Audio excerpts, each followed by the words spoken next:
ഹിന്ദുക്കളായുള്ള ആക്ടേഴ്സിനെ മാത്രമല്ലേ തെറി പറയുന്നുള്ളൂ. അതിനകത്ത് മതം വന്നത് കണ്ടോ? ഒന്ന് അനലൈസ് ചെയ്ത് നോക്ക് പ്രബുദ്ധരെ. ഓക്കെ, മമ്മൂഞ്ചിൻ്റെ മോൻ നിക്കർ വന്നോ? മമ്മൂഞ്ചീൻ്റെ മനസ്സിലായല്ലോ. അതായത് മമ്മൂക്കയുടെ മതം പറഞ്ഞുകൊണ്ട് അപമാനം. ഫാസിലിൻ്റെ മോൻ വന്നോ? സൗബിൻ വന്നോ? നസ്ലിൻ വന്നോ? അൽത്താഫ്, ഷെയ്ൻ നിഗം, ആസിഫ് അലി ഒക്കെ വന്നോ? എല്ലാവരും ധ്യാൻ്റെ കൂടെ അഭിനയിക്കുന്നവരല്ലേ, കേരളത്തിൽ തന്നെ ഉള്ളവരാണല്ലോ. എന്തിയെ നിങ്ങൾ ശ്രദ്ധിക്കണം, ഇവിടെ മതമാണ് അടുത്ത് വന്നേക്കുന്നത്. ഹലോ ഗൈസ്, വെൽക്കം, വണക്കം.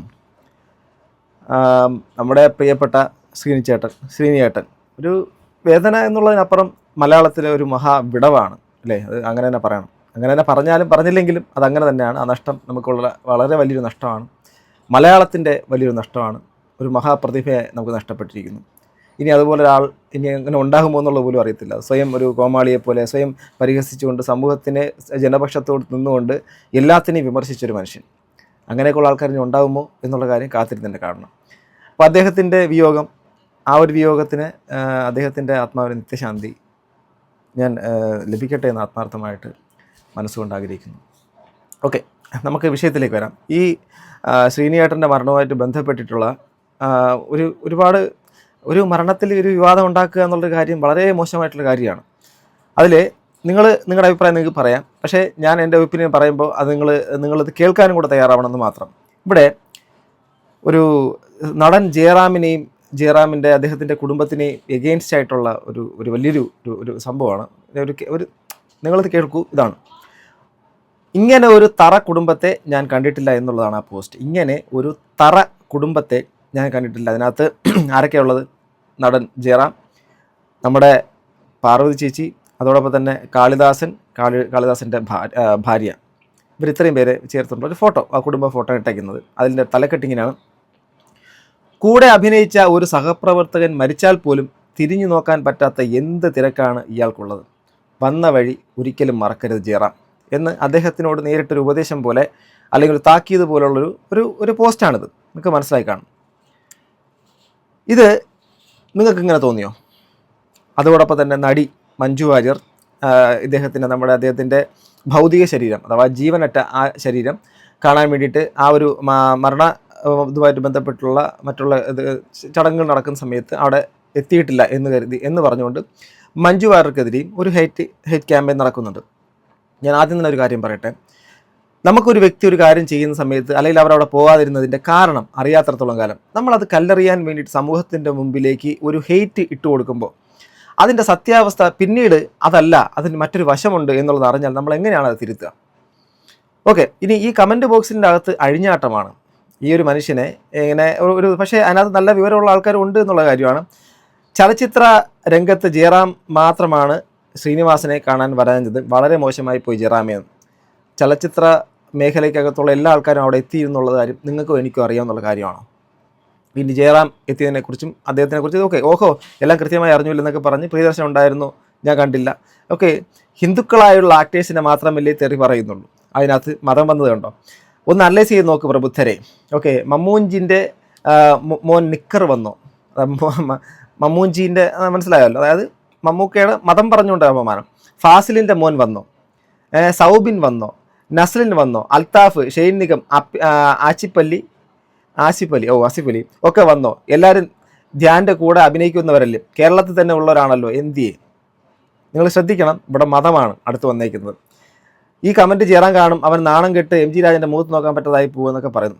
ഏറ്റവും പ്രിയപ്പെട്ട സുഹൃത്തിൻ്റെ സംസ്കാരത്തിൽ ചടങ്ങിൽ വ്യക്തിപരമായ പല കാര്യങ്ങളിൽ പെട്ട് പങ്കെടുക്കാൻ പറ്റാത്ത പോയ എത്രയോ പേർ ഈ കമൻറ്റ് ബോക്സിൽ ജയറാമിനെ തെറി പറഞ്ഞിട്ടുണ്ട് എന്നുള്ളത് ഉറപ്പാണ്. കേൾക്കണം, നല്ലൊരു കമൻറ്റ്. 1000 പേർ വന്നു കാണും, ഒരാൾക്ക് പറ്റിക്കാണില്ല. അതിനെന്താ പ്രശ്നം?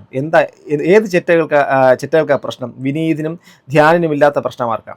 ശ്രീനിവാസൻ ഏറ്റവും കൂടുതൽ തിരക്കഥ എഴുതിയത് പ്രിയദർശന് വേണ്ടിയാണ്. അദ്ദേഹം വന്നില്ല, അതിനർത്ഥം അയാൾക്ക് ശ്രീനിവാസനെ പുച്ഛമാണ് എന്നാണോ? ഒരു പണിക്കും പോകാത്ത കുറെ തായോ ഡാഷ് കറക്റ്റ് കമൻറ്റ് തൊലിക്കാൻ ഇറങ്ങും. ഒരു കാര്യമില്ലാത്ത കാര്യത്തിനായി പോലും തൊഴിലില്ലായ്മ വരുത്തുന്ന ഗതികേട്. 100% ജയറാം ഒരു പിശുക്കനും ദരിദ്രവാസിയുമാണെന്നൊക്കെ പറഞ്ഞു. ഇനി ഞാൻ എൻ്റെ ഒരു കാര്യത്തിലേക്ക് തന്നെ വരാം. നമുക്കിത് ഇതിനകത്ത് ജയറാമിനെ കുറ്റപ്പെടുത്താനോ അദ്ദേഹത്തെ തള്ളിപ്പറയാനോ മഞ്ജു വാര്യരെ തള്ളിപ്പറയാനോ കുറ്റപ്പെടുത്താനോ എനിക്ക് യോഗ്യത ഉണ്ടോ എന്ന് ഞാൻ എൻ്റെ കണ്ണാടി നോക്കുന്നത് പോലെ ഞാൻ പറഞ്ഞുതരാം. എനിക്കതിനുള്ള യാതൊരു യോഗ്യതയില്ല. കാരണം എൻ്റെ കൂടെ കളിച്ചു വളർന്ന് എൻ്റെ നമ്മളൊരു പാതി പോലെയൊക്കെ നടന്ന എൻ്റെ ഈ നാട്ടിൽ തന്നെ എൻ്റെ ഈ വെള്ളറട ഈ ഭാഗത്ത് ഞങ്ങളുടെ ഈ പ്രദേശത്തിൽ ഒരു വലിയ ഉണ്ണി ഒരു ചെറിയ ഉണ്ണിയുണ്ട്. ഓക്കെ, ഒരു വലിയ ഉണ്ണി എന്ന് പറയുന്നത് ഞാനാണ്. ഒരു ചെറിയ ഉണ്ണി എന്ന് പറയുന്നത് ദിവസങ്ങൾക്ക് മുമ്പ് മാത്രം ജീവനറ്റ് പോയ എൻ്റെ ഒരു സഹോദര തുല്യനാണ്, എൻ്റെ സുഹൃത്താണ്, കളിക്കൂട്ടുകാരനാണ്. അവൻ്റെ മരണം നടക്കുന്ന ദിവസം, അതായത് ഏതാണ്ട് ഒരു 6 വർഷത്തിന് മുമ്പ് ഒരു ബൈക്ക് ആക്സിഡൻറ്റ് നടന്നു. ആ ബൈക്ക് ആക്സിഡൻറ്റിൽ കോമാ സ്റ്റേജിലേക്ക് പോയ അവനെക്കുറിച്ചുള്ള വീഡിയോസ് ഞാൻ 1-2 എണ്ണം ഈ യൂട്യൂബിൻ്റെ അകത്ത് ഇട്ടിട്ടുള്ളത് നിങ്ങൾക്ക് എല്ലാവർക്കും അറിയാം. അതിനുശേഷം അവർക്ക് ഒരുപാട് ഹെൽപ്പ് ചെയ്തിട്ടുള്ള ആൾക്കാർ ചിലപ്പോൾ ഇന്ന് ഈ വീഡിയോ കാണുന്നുണ്ടാവാം. അവൻ നീണ്ട കോമാ അവസ്ഥയിൽ കടന്നുപോയി. അവൻ്റെ ഒരു കുഞ്ഞ് വളർന്നു വരുന്നു. അവൻ്റെ വിധവയായ ഭാര്യയുണ്ട്. അവനെ മാത്രം ആശ്രയിച്ച് ജീവിച്ച വൃദ്ധ മാതാപിതാക്കൾ ഇപ്പോഴും അവിടെ ജീവിക്കുന്നു. അവരൊക്കെ ഉള്ള സമയത്തും ഞാൻ അവിടെ ആ ഒരു അവൻ്റെ ആ മൃതശരീരം കുളിപ്പിച്ചിട്ട് എടുക്കുന്ന സമയത്ത് തന്നെ ഞാൻ അവിടെ നിന്ന് പയ്യമ്മയോട് പറഞ്ഞു, ഞാൻ പോണു എന്ന് പറഞ്ഞ് ഞാൻ അവിടെ നിന്ന് പോയി. എന്തുകൊണ്ടാണ് ഞാൻ പോയത്? എനിക്ക് എന്തുകൊണ്ട് അത് കണ്ടു നിൽക്കാൻ പറ്റിയിട്ടില്ല. ഞാൻ ആ മരണ വീട്ടിലേക്ക് പോയി, ബട്ട് ഞാൻ അവൻ്റെ ശരീരം എനിക്ക് അങ്ങനെ കാണാൻ താല്പര്യം ഇല്ലാത്തതുകൊണ്ട് പോയതിൻ്റെ കാരണം, അതിനു മുൻപ് കുറച്ച് കാലത്തിന് മുമ്പ് ഞങ്ങളോടൊപ്പം കളിച്ചു വരുന്ന ഒരു അനിയനായിട്ടുള്ള കുമാർ എന്ന് ഞങ്ങൾ വിളിക്കുന്ന കൃഷ്ണകുമാർ, അവൻ ഇതുപോലെ ഒരു ആക്സിഡൻറ്റ്, ബൈക്ക് ആക്സിഡൻറ്റിൽ ഓണത്തിന് ഒരു ഓണത്തിൻ്റെ പരിപാടിക്ക് പൂക്കളത്തിന് വേണ്ടിയിട്ട് പൂ എടുക്കാൻ വേണ്ടി തമിഴ്നാട്ടിലേക്ക് പോയി മാർത്താണ്ഡത്തിൻ്റെ ആ ഭാഗത്ത് വെച്ചിട്ട് ആക്സിഡൻറ്റിൽ പറ്റി സ്പോട്ട് ഔട്ടാണ്.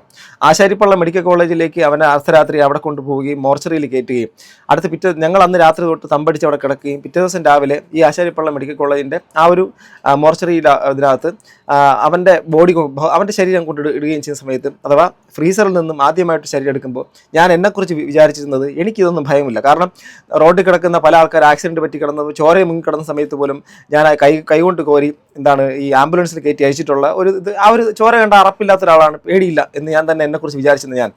അവൻ്റെ ആ ശരീരം കണ്ട്, അവൻ്റെ ഈ കാതിലൂടെ പുറത്തേക്ക് വരുന്ന ചോര കണ്ട്, അവൻ്റെ ഒരു നിമിഷം അവൻ്റെ ആ ഒരു ശരീരം കണ്ട് ഞാൻ ഉണരുന്നത് മറ്റൊരു കാറിൻ്റെ അകത്താണ്. അതായത് ഞാൻ ബോധം കെട്ട് വീണോടെ. എൻ്റെ ഒരാളുടെ വിയോഗത്തിനെ കണ്ടു നിൽക്കാനും വേണ്ടിയിട്ട് എനിക്ക് ശക്തിയില്ല എന്നുള്ള തിരിച്ചറിവ് കാരണം ഞാൻ അത് മനസ്സിലാക്കി. രണ്ടാമത് ഈ ഉണ്ണിയുടെ കേസിൻ്റെ അകത്താണെങ്കിലും, മഹേഷ് എന്ന് പറയുന്ന ഈ ഉണ്ണിയുടെ കാര്യത്തിനകത്താണെങ്കിലും ഞാൻ അവിടെ നിന്ന് പിൻവാങ്ങിയത്, അവിടെ നിന്ന് കഴിഞ്ഞാൽ ഞാൻ ഹൈലി ഇമോഷണലായിട്ട് മാറും. ഓക്കെ, അത് എന്നെക്കുറിച്ച് എനിക്ക് നല്ല ധാരണകളുണ്ടാകും. അതുമാത്രമല്ല, അവൻ അങ്ങനെ കാണാൻ വേണ്ടിയിട്ട് എനിക്ക് പറ്റത്തുമില്ല. ചിലപ്പോൾ അവിടെ ഒരുപാട് പേര് നമ്മുടെ സുഹൃത്തുക്കളോട് ഉണ്ടായിരുന്നു, അനിയന്മാരുണ്ടായിരുന്നു, നാട്ടുകാർ മൊത്തം ഉണ്ടായിരുന്നു. അവിടെ ഞാനുണ്ടായില്ല. കാരണം എനിക്കത് കണ്ടു നിൽക്കാൻ പറ്റിയിട്ടില്ല. മനസ്സിലാവുന്നുണ്ട്? അത് വ്യക്തിപരമായ ഒരു കാര്യമാണ്. ഇപ്പോൾ നടൻ ജയറാമിന് ശ്രീനിവാസൻ എന്തായിരുന്നു എന്നുള്ള കാര്യം നിങ്ങൾക്കോ എനിക്കോ പറയാൻ കഴിയുമോ? മഞ്ജു വാര്യർ എന്നുള്ളൊരു വ്യക്തിക്ക് അവിടെ അദ്ദേഹത്തിന് എങ്ങനെയാണ് കാണാത്തതെന്ന് നിങ്ങൾക്കോ എനിക്കോ പറയാൻ കഴിയുമോ? നമുക്ക് എവിടെയോ നമ്മൾ അബ്രവാളിൽ കാണുന്ന മനുഷ്യന്മാരെ കുറിച്ച് നമ്മളൊരു കോർട്ട് റൂം പോലെ നമ്മളൊരു യൂട്യൂബിൻ്റെ അകത്ത് റിയാക്ഷൻ വീഡിയോസോ അല്ലെങ്കിൽ കമൻറ്റ് ബോക്സിൽ കമൻറ്റോളികളോ എന്നുള്ള രീതിയിലൊരു വിഭാഗത്തിലുള്ള ആൾക്കാർ അവരുടെ സ്വന്തം ഒരു ജഡ്ജ്മെൻറ്റിലൂടെ മനുഷ്യനെ ഇങ്ങനെ നോക്കിക്കണ്ടിട്ട് അവൻ അങ്ങനെയാണെന്ന് പറഞ്ഞിട്ട് വെറുതെ ഒരാവശ്യമില്ലാതെ ഹെയ്റ്റ് വാരി എറിയുന്നതിൻ്റെ കാരണം എന്താണ്? ആക്ച്വലി അവർക്കാണോ പ്രശ്നം, നമുക്കാണോ പ്രശ്നം? ഞാൻ പറയുന്നു, നമുക്ക് തന്നെയാണ് പ്രശ്നം. നമ്മൾ അനാവശ്യമായിട്ട് ഓരോ മനുഷ്യന്മാരെ കുറിച്ച് കല്ലെറിയാൻ വേണ്ടിയിട്ട് കല്ലുകൾ ഇങ്ങനെ വാരിക്കൂട്ടി വയ്ക്കുന്ന സമയത്ത് നമ്മുടെ മനസ്സിൻ്റെ അകത്തുള്ള വിഷം എത്രമാത്രമാണെന്ന് നമ്മൾ തന്നെ സെൽഫ് അനലൈസ് ചെയ്യേണ്ട കാലം കഴിഞ്ഞിരിക്കുന്നു, അതിക്രമിച്ചിരിക്കുന്നു. സോഷ്യൽ മീഡിയയുടെ കാലമാണ്. ഫേസ്ബുക്ക് എന്നുള്ള സംഭവത്തിൻ്റെ അകത്ത് എന്തുകൊണ്ട് ഇങ്ങനെ ഇത് പ്രഹേളികയായിട്ട് തുടരുന്നു എന്ന് ചോദിച്ചു കഴിഞ്ഞാൽ, ഫേസ്ബുക്കിൻ്റെ അകത്ത് ഇപ്പോൾ കോണ്ടന്റ് മോണിറ്റൈസേഷൻ അത്യാവശ്യം എല്ലാവർക്കും കിട്ടുന്നുണ്ട്. അതിൻ്റെ ഏറ്റവും കൂടുതൽ റീച്ച് വരുന്ന സംഭവങ്ങളും പോസ്റ്റുകളും ഈ ഫോട്ടോസാണ്, വീഡിയോസ് അല്ല യൂട്യൂബ് പോലെ. അങ്ങനെ വരുന്ന സമയത്ത് അത്യാവശ്യം റിട്ടൻഷൻ കിട്ടുന്ന സാധനം, ട്രാക്ഷൻ കൂടുന്ന സാധനങ്ങൾ കിട്ടിക്കഴിഞ്ഞാൽ തീർച്ചയായിട്ടും ആ സാധനം അവർക്ക് റവന്യൂ ആവും. അവരെ കുറ്റപ്പെടുത്തുന്നല്ല കേട്ടോ, ഒരു ക്രിയേറ്റേഴ്സിനെ ഞാൻ കുറ്റപ്പെടുത്തില്ല. കാരണം ഞാൻ ക്രിയേറ്റർ ഞാൻ എന്നെക്കുറിച്ച് അഭിപ്രായപ്പെടുന്നില്ല. നിങ്ങൾക്ക് പരദൂഷണമായിട്ട് കാണാം, മറ്റുള്ളവനെ കുറ്റം പറഞ്ഞ് ജീവിക്കുന്നവരെന്ന് കാണാം, അല്ലെങ്കിൽ മറ്റുള്ളവൻ്റെ മലവിസർജ്യങ്ങൾ തിന്ന് ജീവിക്കുന്നതാണ്, അങ്ങനെ എന്ത് വേണം അഭിപ്രായം പറയാം. കാരണം ഞാൻ അത് അർഹനാണെന്ന് ഞാൻ കരുതുന്ന ഒരാളാണ്. കാരണം ഇതൊരു കോണ്ടന്റ് ക്രിയേഷൻ ആണെന്ന് ഞാൻ ഒരിക്കലും വിശ്വസിക്കുന്നില്ല. ഞാൻ ചെയ്യുന്നത് ഒരു കോണ്ടന്റ് ക്രിയേഷൻ ആണെന്ന് ചിന്തിക്കുന്നില്ല. ഞാൻ ചെയ്യുന്നത് എനിക്കും വരുമാനം കിട്ടാൻ വേണ്ടിയിട്ട് ഒരു കാര്യം മാത്രമായിട്ടായിരിക്കാം മേ ബി. പക്ഷേ ഇതെൻ്റെ ഒരു പാഷനാണ്. കാരണം ഞാൻ ഏറ്റവും കൂടുതൽ കോൺസെൻട്രേറ്റ് ചെയ്യുന്നത് വീഡിയോ ചെയ്യുന്നതിനെക്കാട്ടിലും ഞാൻ എൻ്റെ ജോലിയിലാണ്. അത് എന്നെ കാണുന്നവർക്കറിയാം.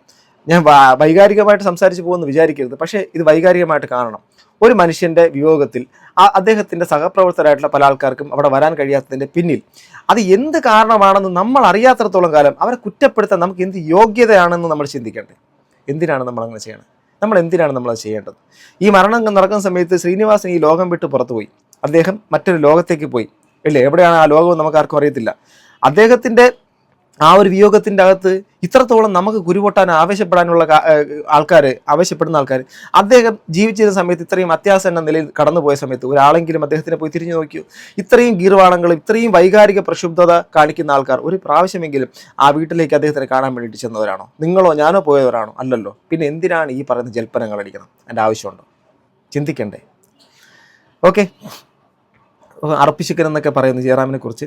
പിന്നെ അദ്ദേഹത്തിൻ്റെ ഈ ഇടയ്ക്ക് ഒരു സ്റ്റേറ്റ്മെൻറ്റ് വന്നിട്ടുണ്ടായിരുന്നു, മറ്റേ ജിമ്മിലെ ആൾക്കാർ ഞാനൊക്കെ ചെണ്ടയടിക്കും, ജിമ്മിൽ പോകുന്നവരെ കൊണ്ടൊന്നും പറ്റത്തില്ല. അത് എനിക്ക് ഇഷ്ടപ്പെട്ടിട്ടില്ല, അത് ഞാൻ പറയാം. അത് ഇതുമായിട്ട് കോണ്ടെക്സ്റ്റിൽ വരാത്തൊരു കാര്യം, ജസ്റ്റ് പറഞ്ഞെന്ന് മാത്രം. ശബരിമല അയ്യപ്പൻ്റെ സ്വർണ്ണക്കട്ടിള വീട്ടിൽ കൊണ്ടുവച്ച് പൂജിച്ച പാർട്ടിയല്ലേ, എത്ര തിരക്കിയാലും ഒരു അനുശോചനമെങ്കിലും അറിയിക്കാമായിരുന്നു. ഇവിടെ എന്തൊക്കെ വരുന്നു? ഇത് ജയറാം ഇന്നും ഇന്നലെയും തുടങ്ങിയ പരിപാടിയല്ല. ഇയാൾ ഈ നില എത്തിയ ശ്രീനിവാസനെ പോലുള്ള ആളുകൾ ഒരുപാട് പങ്കുവച്ചിട്ടുണ്ട്. ആക്ടർ സൂര്യ വരെ വന്നു എന്നുള്ളതാണ്. ഈ കമൻറ്റ് പറയുന്ന ആരെങ്കിലും ജയറാമിനെ അറിയുമോ? ആരെല്ലാം പറയുന്നത് കേട്ടാണ് ഒരാളെ വിലയിരുത്തേണ്ടത്. വരാൻ സൗകര്യം ഒത്തവർ വന്നു. എന്ത് നല്ല വിവരമുള്ളവരുണ്ട് കേട്ടോ, അവരാരും മരണപ്പെട്ടിട്ടില്ല. അത് വളരെ സന്തോഷമാണ്. അടുത്ത തലമുറ കണ്ടു വളരണം. അല്ലാതെ ഈ പറയുന്ന ഈ സമൂഹത്തിനെ കുറ്റപ്പെടുത്താനും ജഡ്ജ് ചെയ്ത് അവനിങ്ങനെയാണ്, ഇവൾ അങ്ങനെയാണ്, മറ്റതാണ് മറിച്ചതാണ്, കണ്ടില്ലേ അവൻ അവളോട് കാണിക്കുന്നത്, കണ്ടില്ലേ ഇവൾ ഇവനോട് കാണിക്കുന്നത് എന്നൊക്കെ പറഞ്ഞ് നമുക്ക് അതിൻ്റെ ഉള്ളിലുള്ള സംഭവങ്ങൾ അത്രയും അറിയത്തില്ലെങ്കിൽ നമ്മൾ അതിനകത്തൊരു മിതത്വം പാലിച്ച് സംസാരിക്കുന്നതിനപ്പുറം ഞാൻ എപ്പോഴും ശ്രദ്ധിക്കുന്ന ഒരു കാര്യം അതാണ്. നമുക്ക് ആ ഒരു കാര്യത്തെക്കുറിച്ച് വളരെയധികം വ്യക്തത ഇല്ലാത്ത ഒരു കാര്യമാണെങ്കിൽ നമ്മൾ അല്പം ബാക്കിലോട്ട് നിന്ന് സംസാരിക്കുക. അപ്പോൾ ചിലപ്പോൾ ചിന്തിക്കും നിലപാടില്ലായ്മയാണോ? അല്ല, കാര്യങ്ങൾ അറിയില്ല, ട്രാൻസ്പെറൻ്റ് അല്ല മറ്റു പല കാര്യങ്ങളും. അതുകൊണ്ടാണ് സത്യം എനിക്ക് തോന്നുന്നു ഇയാൾ കല്യാണങ്ങൾക്ക് മാത്രമേ പോകൂ. He's hospitalised. ഒരു കമൻറ്റാണ്, സത്യമാണോ എന്ന് എനിക്കറിയത്തില്ല. He's hospitalised. പിന്നെ ഞാൻ മനസ്സിലാക്കിയ ജയറാമിൻ്റെ പല സിറ്റുവേഷൻസും പല സാഹചര്യങ്ങളും ഇപ്പോൾ കലാകാരന്മാരൊക്കെ ഭയങ്കര ഹൈലി സെൻസിറ്റീവ് ആണെന്നുള്ളതാണ് എൻ്റെ ഒരു ധാരണ. അങ്ങനെയാണ്, ആയിരിക്കണം. കാരണം ഞാൻ അങ്ങനെയാണ്. ഞാൻ ഭയങ്കര കലാകാരനാണെന്നുള്ള രീതിയിൽ നല്ല ചെറുതായിട്ടൊക്കെ പാട്ടൊക്കെ ഇഷ്ടപ്പെടുന്ന ഒരാളെന്നുള്ള രീതിക്ക് മാത്രം, ചെറുതായിട്ട് എഴുത്തും ഇഷ്ടപ്പെടുന്ന ഒരാളെന്നുള്ള നിലയ്ക്ക് മാത്രം വളരെ ചെറുതായിട്ട്. അപ്പോൾ ഹൈപ്പർ സെൻസിറ്റീവ് ആയിട്ടുള്ള ആൾക്കാരാവണം. അങ്ങനെയാണെങ്കിൽ അദ്ദേഹത്തിൻ്റെ കൂടെ ഉള്ളൊരു സുഹൃത്തിൻ്റെ വിയോഗത്തിൻ്റെ അത് ചിലപ്പം അദ്ദേഹത്തിന് പല സിറ്റുവേഷൻസിൽ പെട്ടെന്ന് കണ്ടു നിറയുന്ന ഒരാളാണ്. വൈകാരികമായിട്ട് ചിലപ്പം തളർന്നു പോകുന്ന ഒരാളായിരിക്കാം. നമുക്കറിയില്ലല്ലോ ഒരാളുടെ മനസ്സിൻ്റെ ബലമില്ലായ്മയൊക്കെ. നമ്മൾ എന്നിട്ട് അവനെ അല്ലെങ്കിൽ അവളെ നമ്മൾ കുറ്റപ്പെടുത്താൻ തയ്യാറാവും. എന്ത് രസം അല്ലേ? പോറ്റിയോ ഏവനെങ്കിലുമൊക്കെയോ എന്തെങ്കിലുമൊക്കെ ആയിട്ട് വരികയാണെങ്കിൽ അതിൻ്റെ കൂടെ ഭക്തി കാണിക്കാൻ അയാൾ മുൻപിലുണ്ടാകും. ഇവിടെ പ്രത്യേകിച്ച് വരുമാനമൊന്നുമില്ലല്ലോ, കഷ്ടം. അതിവിനയമുള്ളവരെ സൂക്ഷിക്കുക. അയ്യപ്പൻ്റെ സ്വർണം വീട്ടിൽ കൊണ്ടുവച്ച് പൂജ ചെയ്തതിന് ഈടി വരുമോ എന്ന് ഭയന്ന് ഇരിക്കുമായിരിക്കും. പോറ്റിയുടെ ഫ്രണ്ട് അല്ലായിരുന്നോ? പിന്നെ ഒരു മരണ വീട്ടിൽ പോവുക, സഹകരിക്കുക, പ്രണാമം അർപ്പിക്കുക, ഇതൊക്കെ ഓരോ വ്യക്തിയുടെ ഇഷ്ടമാണ്. നിർബന്ധപൂർവ്വം ചെയ്യിക്കേണ്ട കാര്യമല്ല, മനസ്സ് വേണം.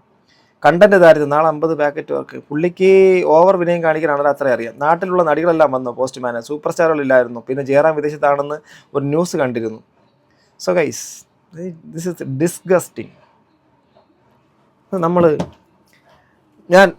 ഞാൻ എന്ന് പറയുന്നത് തന്നെ അത് ഓവറായിട്ട് ഇങ്ങനെ ഞാൻ അങ്ങനെ ഉദ്ദേശിച്ച് ഞാൻ എന്ന് പറയണമല്ല.